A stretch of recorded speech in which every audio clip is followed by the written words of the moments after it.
Welcome to Trailblaze. I'm Jamal Simmons. And I'm Nayyera Haq. We are here today to bring a conversation to you about the America that we are becoming. Yeah, this is a place where we're going to look at some of the big stories that are driving our politics. We're also going to talk about the important stories that are driving the culture. And, we can't forget there are a bunch of people out there who are fighting against the America that we're becoming and trying to take us backwards. Now, for context, you may think that we are very young. Thank you. But Jamal and I have been around for a minute. We have served in senior places like the White House and Congress, and now the PTA is part of our life too. But Jamal is also the older one. Don't forget that. Yeah, that's going to be hard for people to forget. But I'm also the one who will take us on to our first topic. So I think our first topic is going to be pretty fun. This is not just, it feels like every couple of days around here is right now like an entire week or month in politics. And so we've seen a lot of things happen. Of course, obviously, this is our first episode of the podcast. So what we know is we've got a brand new candidate on the Democratic side who wasn't even in the race 2 months ago, but everybody's so excited about her, Kamala Harris, and Donald Trump, who's still around. What day did he come down the elevator? What year was that? 2016, 2015? I just see that image repeating in my mind over and over, but I put that now to like the crazy circus music. I know. That's the feeling that the continued Donald Trump campaign gives me. And to your point, people are excited about Kamala Harris, not just who are Democrats or the 41 million new voters who are joining the rolls this year, but also many of the conservatives find her to be a much easier target than Biden. Yeah, one thing that's happening right now, which, we always think of Election Day is going to be in November and everybody's getting ready for the push to November. But what happens now these days is Election Day comes a lot earlier because the ballots go out so soon. And we've already got ballots being released in states.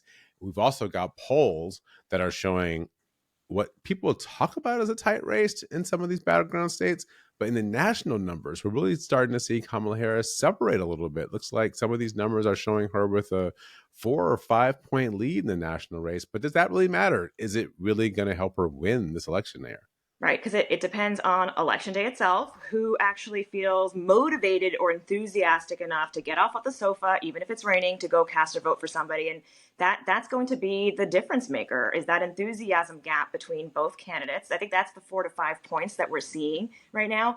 I just think it's remarkable that we're in this place where the United States is actively considering electing a Black, South Asian, prosecutor who doesn't have any children, right? These are not the stereotypes of the type of even woman we were told could run for public office.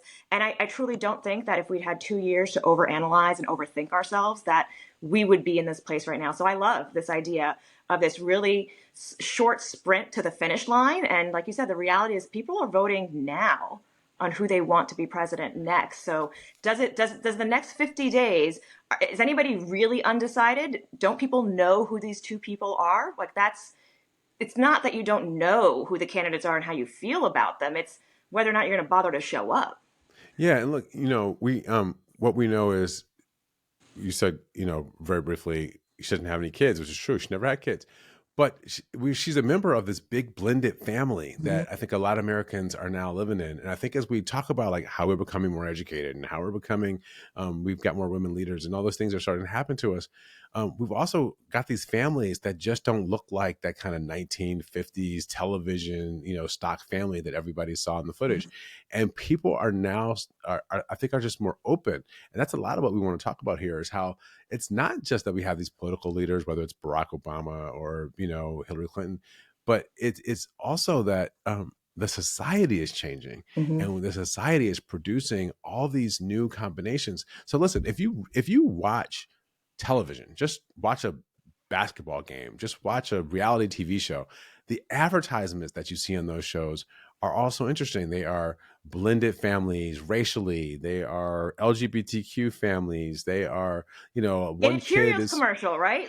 And this isn't some agenda that's being put on people. It's actually a reflection of the people who are consumers, right? The majority consumers. And by the end of this election, it's not going to be boomers or people 55 plus, right? Everyone talks about seniors voting. It's 18 to 45. That's a totally different demographic. And frankly, we communicate differently too. This is part of I think the disconnect you hear from cable news, even when we're sitting next to people who just don't seem to understand that abortion is now a family value issue. That's how it's discussed at the kitchen table right now. It's Yeah, not. and you know, when we talk about abortion, people don't talk about. Listen, this is an issue that obviously impacts women in the most intimate and personal way. It is an issue that women ought Mhm. to have the biggest say on. It is the issue that, you know, really we don't want the government in the doctor's office for I the love how woman you're as she's saying that as like a making this checklist choice. of things you have to say. But here's the But like, thing, but all those these things things are true. actually need to be said right now because it's no longer assumed by the government or people in government that those things actually matter. Yeah, absolutely. But it's also true that that in so many men, I mean, frankly, probably men of multiple generations, but men of even my generation, when we get in the quiet room, when we talk about this, we're impacted by abortion too. Mhm. How many of us have had our lives that unfolded in a way because some woman we were involved with, the woman at a time, chose to make the choice that she made instead of Mhm. making a choice to have a child? And so I think men are invested in this. People who have daughters and sons are invested in this. And I think when you talk to and people who love their, you know, their wives, because more women who have already had kids are having kids, Mhm. or daughters, say that I hear this from people. When you acknowledge the fact that men care about women and they want women to have this choice, they feel seen because they feel like they too want to fight off the government bureaucrats who want to get in that doctor's room with the women they love and the doctor who are trying to figure out what to do to keep her healthy. Well, this whole idea, right, of the in the debate where Kamala Harris mentioned the woman who was bleeding out in the parking lot, right? Like that fear of what can happen during pregnancy. I mean, throughout human civilization, it's been the most dangerous thing that can happen to a woman's body is pregnancy. And we are so lucky and privileged that we have access to some of these healthcare tools in the US. And what they ended up doing systemically was to eliminate the ability of doctors and women and families, right? Partners, husbands, guys to make those decisions about what happens if I'm carrying a dead fetus. Seriously, you're going to tell me I have to physically birth that now? Right? Like what the idea that this And then here's how nuts these people are. This is how nuts they are. First, they want to tell you whether or not you can do it. And then if it does happen, they're going to go make you go through these hoops to try to get your body healthy because you've had this very traumatic Mhm. experience of having a miscarriage. And if you talk to anybody who's had a miscarriage, it does feel as the trauma is real. Um, but then some of these people want you to have a burial service for a fetus that never even made it to anything close to term.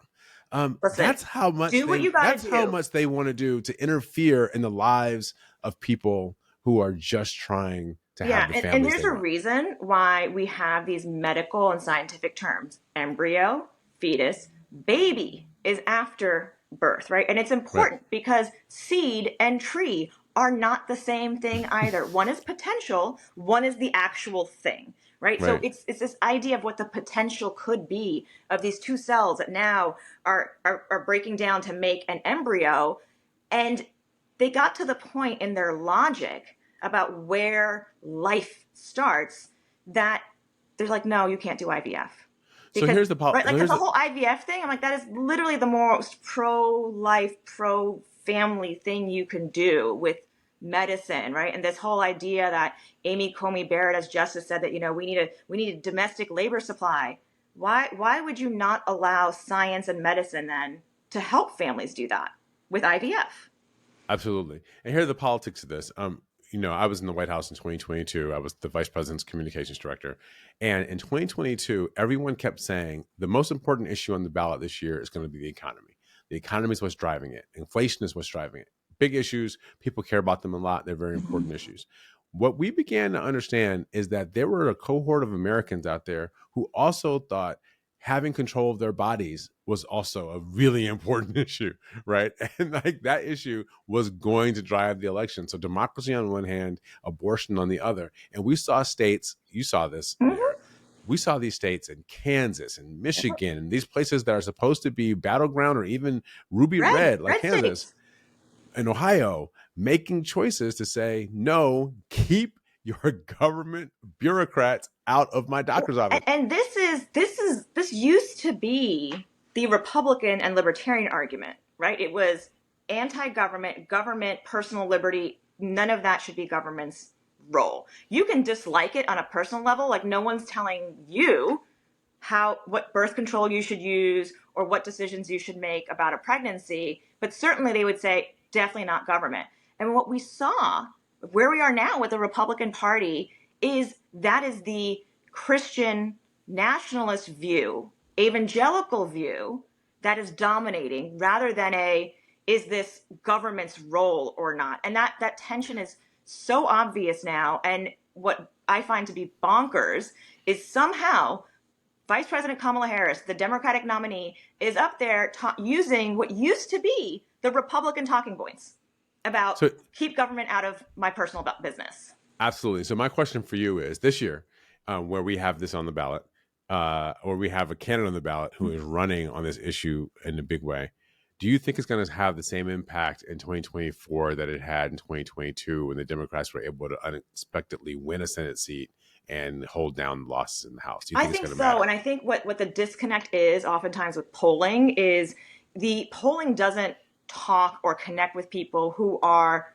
infrequent or new voters necessarily, right? Like I said, 41 million people new. Taylor Swift got 300,000 new people to register to vote. The culture war that is happening right now is not just about what our kids are reading in elementary school. It truly is about what is the government's role in people's bodies? What are the issues where government hits home? Sure, grocery prices, absolutely. I don't like having to, spend like $10 on apples in the week because my kids are apple monsters and they only want to eat Honeycrisp apples. Like, I get that. Oh, you're bragging now. Now you're just bragging about your kids liking fruit. Yes, I am very lucky. My daughter begs for lollipops. My kid eats olives and pickled onions. Little, the little fancy 8-year-old palate here. But I get it because, like, I literally, yes, like we do this thing and we've, done all the fancy stuff. And so for those of you who are not watching at home, Nayyera tried to murder her camera a minute ago. Yeah. But I think the camera fought back and it's back on its feet. It's a miracle my children survived past babyhood, and that's truly, truly a credit to my husband with how clumsy I can get with things. But the idea of how these issues come together in people's daily lives, I think pollsters, politicians who are just so disconnected from, frankly, the birthing years and the family years. The average age of a U.S. senator is 61 years old. That's at least 30 years past prime starting a family years, right? So like that big disconnect. Not for boys. Though apparently you're the little boys that you men carry around, after around 60, they get a little janky too, so you got to watch out. Yeah, that's what they say. Mm-hmm. So listen, all right, so we think that this year it's going to matter. The polls are showing Harris is pulling ahead.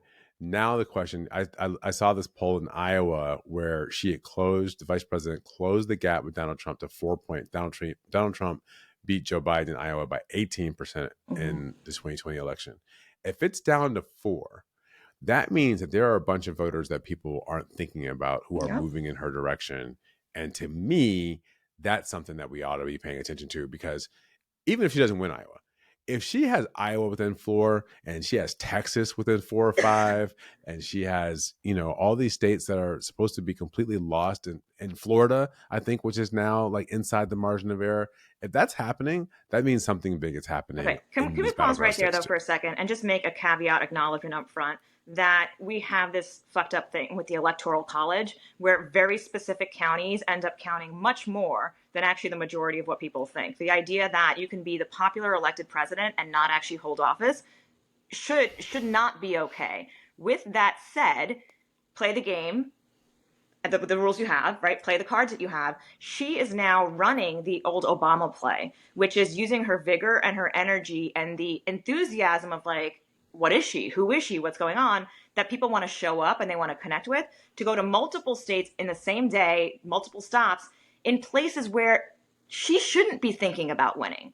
And it's not about winning those counties. It's actually about suppressing the enthusiasm for the other guy, right? So these are the two ways to play it. It's turning out and it's also suppression. On the Trump side, I mean, their voter suppression is obvious, right? Just demonize migrants, immigrants, and by extension, anybody who might look like they fall in that category, right? And then use the fear of what's happening in big cities to drive people to the polls, right? So, like, the fear and the suppression of the vote is also a key part of this. It's not just who I'm casting a ballot for.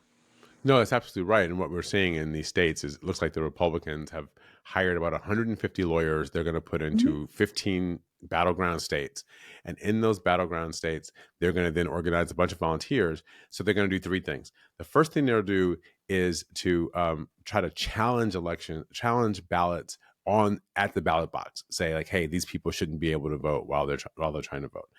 The second thing they do is they go to the county election board, to the city election board, and they say, hey, these votes are being counted in a bad way. So they're going to try to throw ballots out that night. And the third thing is they're collecting evidence to then go into courts and to do lawsuits after election day and see if they can get some of these ballots thrown out. So in some ways, they're not even trying to win on election day. They're just, as you just said, trying to suppress the vote by intimidating people, suppress the vote by stopping them from being able to vote on election day, and then throw out their ballots after the fact in lawsuits, and then hope they get it close enough that the House of Representatives or some conservative judges or somebody can declare, the referees can declare, And a who are the victory on referees? election day. The referees are often appointed, right? These are not the elected judges. These are the appointed judges that have been appointed by whoever happened to be the president at the time, right? So they were very systemic in making sure in certain places they had the right type of judge with the right type of perspective that would support this idea of, frankly, limiting access to the ballot box, right? Yep. Felons being able to vote. If you have done your time, why should you be denied the most fundamental right as a citizen, which is to be able to elect and vote for the people who are going to make the laws and run your life, right? The most fundamental thing as a US citizen. But even if you've done your time, they want to deny you the right to vote. And the effort was made to get people counted again in Florida and in other states. And in Florida ended up being above 1 million people. That is game changing in Florida. But certain judges who were appointed by certain people tried to put a stop to that. I think it's very important. I would tell our listeners to listen for the candidates that talk about making voting easier and more accessible. Having a day off to go vote. That's federally mandated. Like, you can't get docked pay for trying to go vote. Longer voting hours, all of that. If they're arguing against making it easy, I've literally heard people say, well, you should care enough to make an effort. Okay. That's the coded language about what ends up being an argument for voter suppression. Absolutely. All right. Before we go, I do want to get you on one more thing, because I think this is something that impacts all of us. Obviously, we are people of color. You're in a mixed race family. We live in communities that are very diverse. Meanwhile, we have one presidential candidate. Let's be clear. I am the diversity in my community. Let's be very clear about that. Well, and that too makes you a trailblazer. One of the other reasons why you are blazing a trail, my friend. But there's the one presidential candidate who is traveling around the country with a woman named Lara Loomer, who is a purveyor of some of the most backward-looking ideas that we have heard in politics, and many people talk about her even being, just being one of the harshest people that's out there. But the president, former President Donald Trump, is traveling around with this woman, and we think that she may be the source of some of the worst things that he's been saying lately. My question for you is this: people hear and think vile things. Should we allow those people to say those things in public so we could have the public debate and bat them down? Or is it just so harmful in this social media environment where these ideas take on a life of their own that if we platform these people, are we mainstreaming them and making them more acceptable, allowing more people to believe the harshest? Okay, so there's two things, right? There's the idea of who are you uplifting and how are you actually regulating and moderating. So I think content moderation is important. I think there should be some standards when you sign up for a community, whether online or locally, of how you behave and treat each other. That said, it gets very quick from online to a podium with somebody running for president.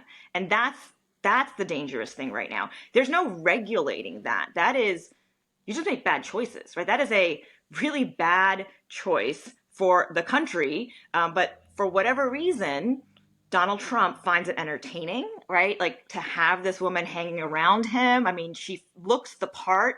Melania's not there, but Lara Loomer is there. Right. The Secret Service is talking about now how their access to Trump playing golf has been too easy. It's been insecure for a long time, and people like this online hack can just show up and start hanging out with a candidate and former president of the United States. So that is a judgment thing, which is where now we as voters need to check that. Like that is our social obligation. Well, and But the speaking of danger comes judgment, in and speaking how of quickly it spreads. Also, have you noticed I refuse to say her name because that is also platforming. that's There's some true. people That's who true. love I take they it don't back. care if it's a hate watch or a hate click.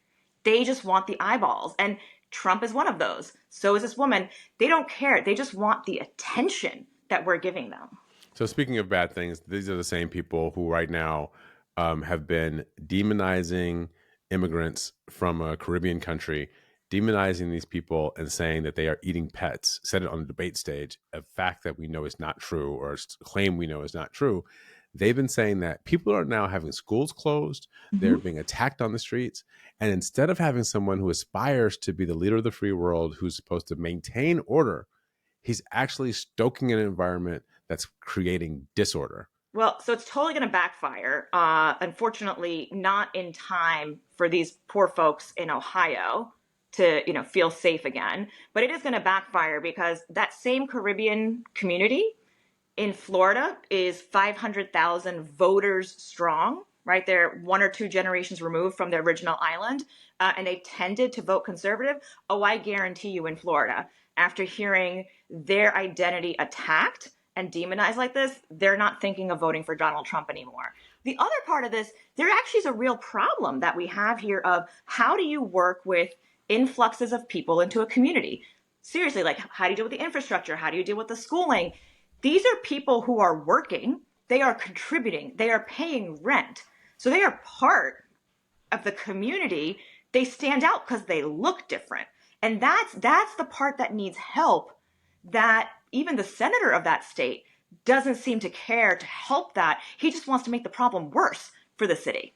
No, it's disturbing in every way possible. And as we near closer to election day and we think about who's going to lead our country and who our kids are going to look up to and we watch on the news, it's just the most important choice I think people have to make. So I'm Jamal, glad to I be able to wanted talk to about it with you, though, because it's been great to be here and get this off the ground so the two of us can maybe do this a recorded version of our telephone calls.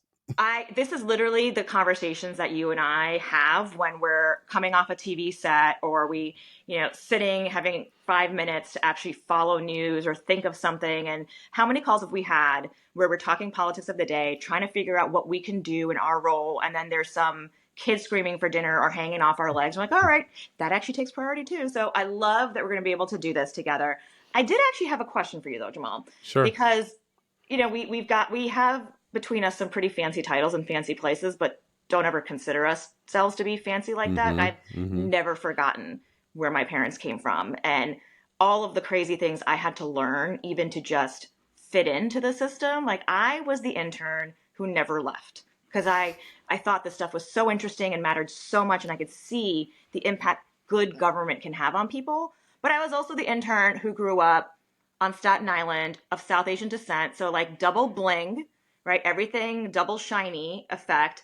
And so my eyeshadow was really sparkly, my pants were too tight, my heels were probably too big, right? And this was not an era where it was, oh, come as you are and we celebrate it, right? This was conservative Washington. So yeah, I had to learn that there's a way to dress the part and sound the part for people to take me seriously. Did you have that when you were coming up in the system too? Oh, I absolutely did. And for me, it was sitting in meetings where people were using words that I had no idea what they meant, and everybody else seemed to know exactly what they were talking about. The one that in particular I remember was the word Sherpa. Somebody was the Sherpa of a policy or a deal, and they were like, "Oh, so and so is going to be the Sherpa." And I was sitting there, and I was like, "What is that word? Is that is that English? Like, what are they talking Well, about?" it's not. So you were It's right there. not It's not actually English. English, right? But like, what does this mean? And so I literally wrote it down on a notebook, and then I had to later go and ask somebody what Sherpa was. They looked at me and they were like, "Oh, it's like the guide who helps you climb Mount Everest." So, oh, right, yeah, because I would totally know that coming from the west side of Detroit, where, and where we were just trying to like get to the corner store without being hit by a car. Yeah, or also known as the person who actually gets there first and sets something up and then comes back down to get, probably the older white dude up there so he can take credit for the climb. But hey, that's a conversation for another day. Right, exactly. They make it all work for everybody else, the Sherpa, and so everybody knew the job. Everybody knew what that meant, except for the little brown kids who was sitting on the side of the room. Well, we But learned. we learned we're still here. But so Nayyera, thank you for doing this with me. It's going to be great. I'm looking forward to it a lot.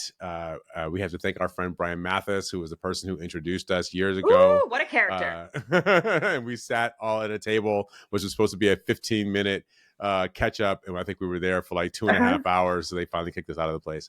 So that was fun. Well, maybe we'll return to that one day with one of these recordings and pick the same spot, and maybe there'll be a cigar or two, like there may have been that day. Exactly. We bring our spouses and kids, and then people will sit around, and we can not be able to talk at all because we'll be paying attention to the children instead of talking about politics.